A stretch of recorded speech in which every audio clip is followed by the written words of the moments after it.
যার ব্যক্তিগত ব্যাপার, কিন্তু উনি কালেমার দাওয়াত দিয়েছিলেন বঙ্গবন্ধুর ভাস্কর্য রাখা যাবে না। ওনার ব্যক্তিগত কোনো জরুরত ছিল না। মামুনুল হক যদি মূর্তির বিরোধিতা না করে সরকারের তন্ময়তন করতেন, অনেক বড় উঁচু এক পদ পাইতেন, এতে তিনি আলিশান গদিতে থাকতে পারতেন, কোনো সমস্যা হতো না। কিন্তু মামুনুল হক যখন দেখলো বিষয়টা তো সরকার আর আমার সাথে সংঘর্ষ নয়, সমস্যা এবং সংঘর্ষ হচ্ছে তাওহীদ আর ঈমানের সাথে, তখন মামুনুল হক আর মুখ বন্ধ করে থাকতে পারলো না। মামুনুল হক বলিষ্ঠ কণ্ঠে বললেন, মূর্তির বিরুদ্ধে আমাদের জাতির পিতা ইব্রাহিম করেছে, আমাদের নবী করেছে, প্রত্যেকটা পয়গম্বর করেছে। মামুনুল হক ওপেন বলে দিল, কে মুখ বেজার রাখবে আর কে সন্তুষ্ট থাকবে সেটা আমার দেখার বিষয় নয়। মুসলিমদের এই সংখ্যাগরিষ্ঠ রাষ্ট্রের মধ্যে কোন ধরনের মূর্তি বাংলাদেশে রাখতে দেওয়া হবে না।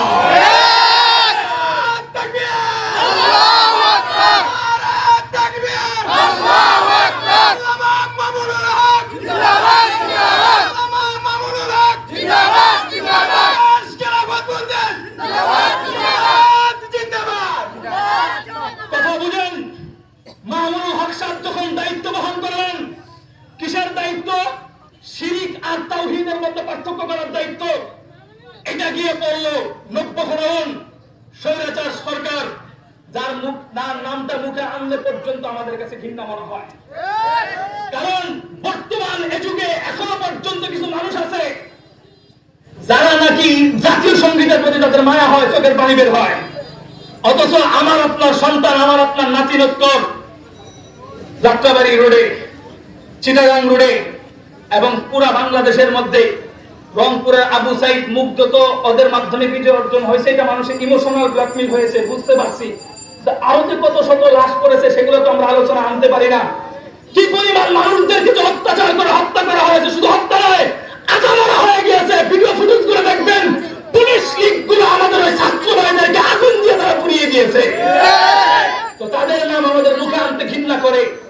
আপনারা একটু সজাগ থাকবেন, আগামী দিনে যেন এই সমস্ত খুনি স্বৈরাচারীদের পক্ষে গ্রামগঞ্জে যেন কোনো পার্টি নেতারা লাভ দিয়ে উঠতে না পারে।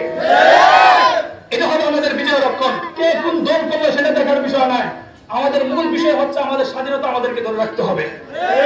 কারণ আমার বাপ দাদারা মুসলমান, আমার 14 গোষ্ঠী মুসলমান, তো সেই দেশের মধ্যে আমি সংখ্যাগরিষ্ঠ হয়, আমি সংখ্যালঘুর মতো বসবাস করি। কথা ঠিক না বেঠিক? আমি একটা কথা পরিষ্কার বলি, মামুনুল হক সাহেব